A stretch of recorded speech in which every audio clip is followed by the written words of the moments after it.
O magnify the Lord with me, and let us exalt his name together. Let us worship God as we bow our heads in prayer. I need thee every hour. Every hour I need thee. Oh, bless me now, my Savior. I come to thee. Eternal and gracious God, our Father, we come before you confessing our sins, acknowledging our transgressions, and crying out for renewal and restoration. We seek your face because we know that we have sinned in our thoughts, in our words, and in our deeds. But we seek your face because we know that your mercy is everlasting and endures to all generations. Bless our nation. Heal us from the division, the violence that threatens our way of life. Bless those who are sick, those who are weary, and those whose hearts are broken. Spirit of the living God, fall afresh on us. Renew us, revive us, and restore us. Accept the worship and praise that we offer. Let the words of our mouths and the meditations of our hearts be acceptable in thy sight. O Lord, our strength and our Redeemer, we ask in the name of Jesus Christ our Lord. Amen. In Psalms 51, there are two verses, verse 10 through 12, that I want to focus on today as I speak from this subject, a prayer for restoration. A prayer for restoration. Psalms 51, 10 through 12 reads as follows.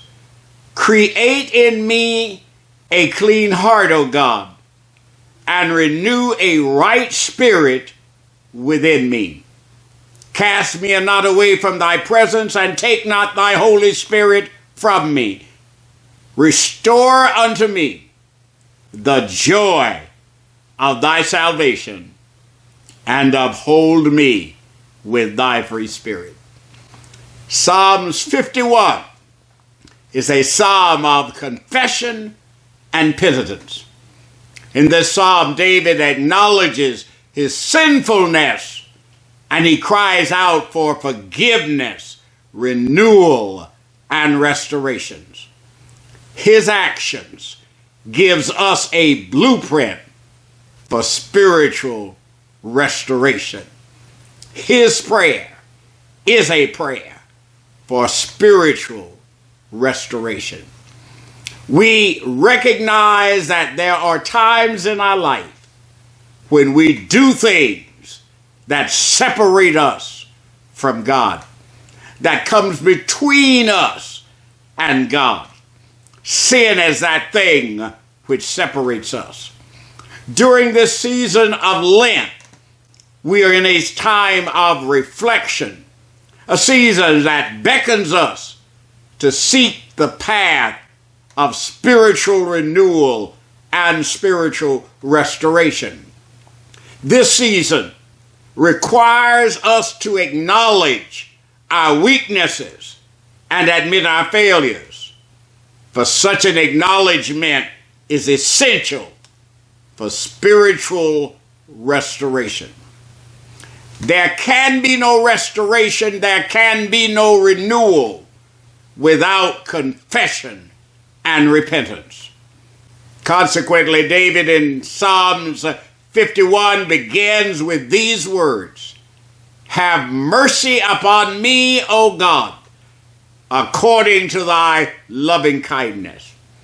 According to the multitude of thy tender mercies, blot out my transgressions. Wash me thoroughly from mine iniquities and cleanse me from my sins." And he goes on to say, "For I acknowledge my transgressions, and my sin is ever before me. Against thee and thee only have I sinned, and done this evil in thy sight, that thou mightest be justified when thou speakest, and be clear when thou judgest." Those words are the words of a man whose heart had been crushed and broken by the consciousness of his sin. David knows his guilt is great, therefore he cries out for mercy. David makes no attempt to excuse his sin or to apologize for it. David takes ownership of his sin, just as you and I must take ownership of our transgressions, our iniquities, and our sin. Like David, we can offer no excuses, and nor should we try to shift the blame to others. David uses several words to describe his state. He acknowledges his transgression, he admits his iniquity, and he confesses his sin. That's what he refers to. His transgressions, his iniquity, and his sin. The word transgression implies a crossing of a boundary, going where God said not go. Iniquity is the word used to address twistedness or perversion. And the word used for sin is the term that means falling short or missing the mark. David admits that he had committed all those things. He had transgressed. He had crossed the boundaries. He was full of iniquity. He was twisted. He had sinned. And Psalms 51 is the prayer of confession and repentance, offered by a man who makes no attempt to justify what he has done. David's remorse, his repentance, his confession is sincere and it is specific. We live in an age where it's rare and almost impossible to find true, real remorse. That is the result of selfishness and self-centeredness. A selfishness and self-centeredness that infects our culture, and it is an infection that inflates egos and breeds a sense of entitlement. And those who feel entitled will do anything to anyone if it advances their personal agenda. Those who feel entitled and justified in their actions will dehumanize and manipulate others, and they will do it without any regret. They give weight to the words of Scripture. There is a way that seems right in a man's own eye, but the end thereof is destruction. The great English preacher Charles Spurgeon spoke the same thought when he wrote, "The greatest enemy of human souls is the self-righteous spirit that makes us look to ourselves for salvation without repentance and confession." When we are unwilling to acknowledge our errors, we spread the virus of sin and we create a sick society. When we are unwilling to acknowledge our errors and confess our sins, we spread the virus of sin and create a sick society. Few would doubt that we are living in a sin-sick society, and that illness is evident all across our land. It is an illness, sin is an illness that has poisoned our politics, contaminated our culture, and is dividing our nation. Injustice is prevalent. Economic exploitation is rampant. And many individuals, too many individuals, value property more than people and power more than principles. We live in a society that is more fascinated with gadgets than it is with God.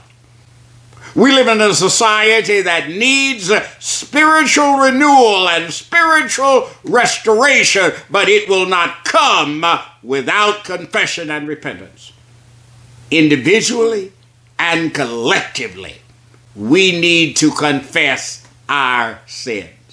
We need to acknowledge our failures, and we need to seek divine forgiveness.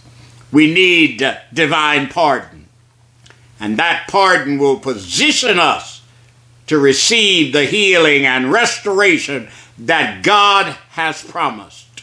But that promise hinges on our willingness to repent. What does it mean to repent?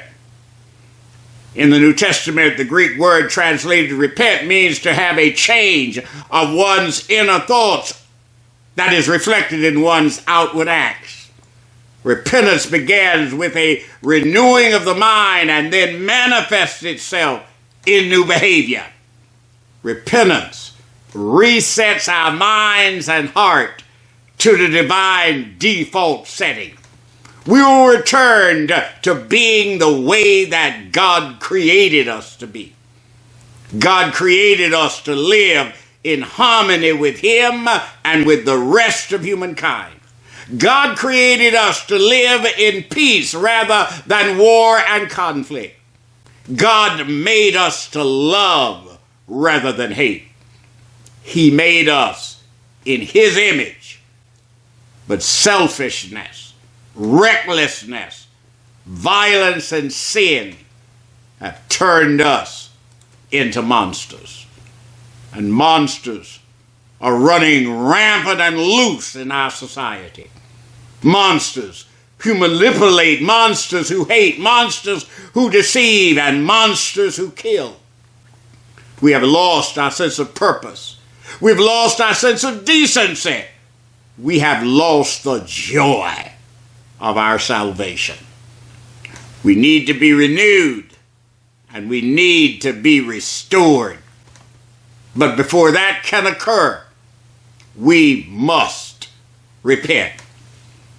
When we repent of our sins, God will not only forgive us, but He will also transform us.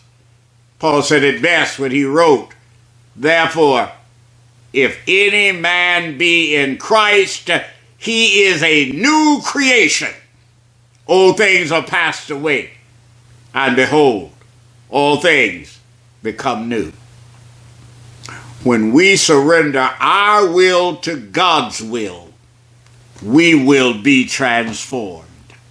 We will no longer desire to conform to the selfish values of a decadent society, but rather we will seek to be transformed by the renewing of our minds. According to Paul, that transformation may prove what is good and acceptable and the perfect will of God. When we allow our minds to be transformed, our hearts will be cleansed and changed. Our behavior will be modified. We will give up hurtful words, learn to say kind words. We will stop griping and start being grateful. We will move from anger to forgiveness. We will understand that prayer can be more powerful than pressure, and silence is sometimes better than screaming. When we allow God to create the right spirit within us, hope will replace pessimism, and joy will prevail over bitterness. Trust will triumph over worry, and compassion will replace callousness. When we surrender to the will of God and turn from our wicked ways, God will not only restore us spiritually, He will also heal the land. Streams will flow in the deserts. Deserts of despair will be transformed into plains of hope. Mountains of misery will be moved, and justice will roll down like water, and righteousness as a mighty stream. When we are restored, we will renew our commitment to the Savior. Commitment determines our actions, and our actions shape our lives. Commitment is more than merely showing interest. Commitment is more than just a temporary attraction. Commitment is an attachment. It means doing the things you said you would do, regardless of what the circumstances are and how the circumstances will change. Commitment means you will keep your word. Commitment is the willingness to surrender ourselves to God without any condition. And commitment to Christ is not easy.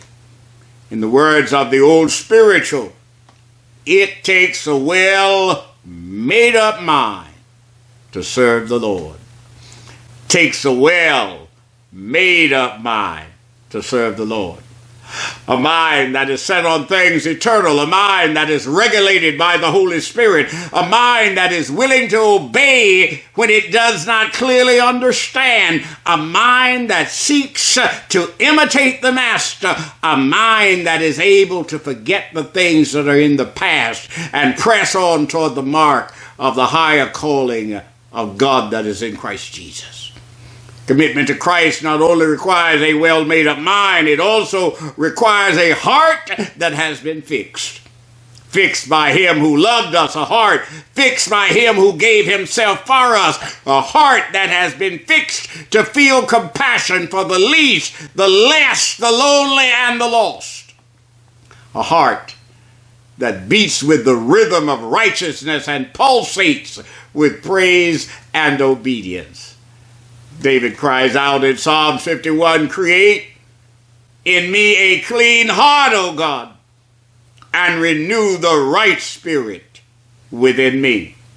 He goes on to state what he would do when his heart has been cleansed and his spirit restored and renewed. He said that he would teach transgressors God's ways, and his mouth would proclaim God's praise. When our spirits are renewed, we will be willing to do something for the God who has done so much for us. When we have been renewed and restored, we will be willing to serve our Savior, for He is worthy of being served. For He gave up divinity, wrapped Himself in humanity to prepare us to receive divinity. He who knew no sin became sin for us. He is worthy of our trust, and He is worthy of all our praise. I like the words penned by Margaret Durrell. Give me a clean heart so I may serve Thee. Lord, fix my heart so I may be used by Thee, for I am not worthy of all these blessings. Give me a clean heart, and I will follow Thee. It requires a fixed heart and a commitment to follow the Master. Although the way will get rough, follow Him. Follow him who ministered to the needy. Follow him who turned water into wine. Follow the Galilean prophet who healed the sick, fed the hungry, and befriended the lonely. Follow him, for he is David's shepherd, Solomon's lily, Daniel's stone, Zephaniah's branch, Malachi's refiner, and God's only begotten Son. He purchased our salvation on an old rugged cross. Believe in him. He died for the lost. Trust him. He was crucified for the wretched. Follow him. He died for our redemption. Worship him. I'm not asking for the riches of the land. I'm not asking for the proud to know my name. Just give me, Lord, a clean heart that I may follow thee. Give me a clean heart, and I will follow thee. Follow him who God raised on the third day. For on the other side of the cross, God raised Christ from the grave and gave him a name that is above all other names. Worship him in the beauty of his holiness and in the holiness of his beauty. And in all thy ways, acknowledge him. He will sustain you, and he will direct your path. The Lord bless you. The Lord keep you. The Lord make his face shine up on you and give you his peace in your going out and in your coming in, now and in the days to come. Amen and amen. Be blessed.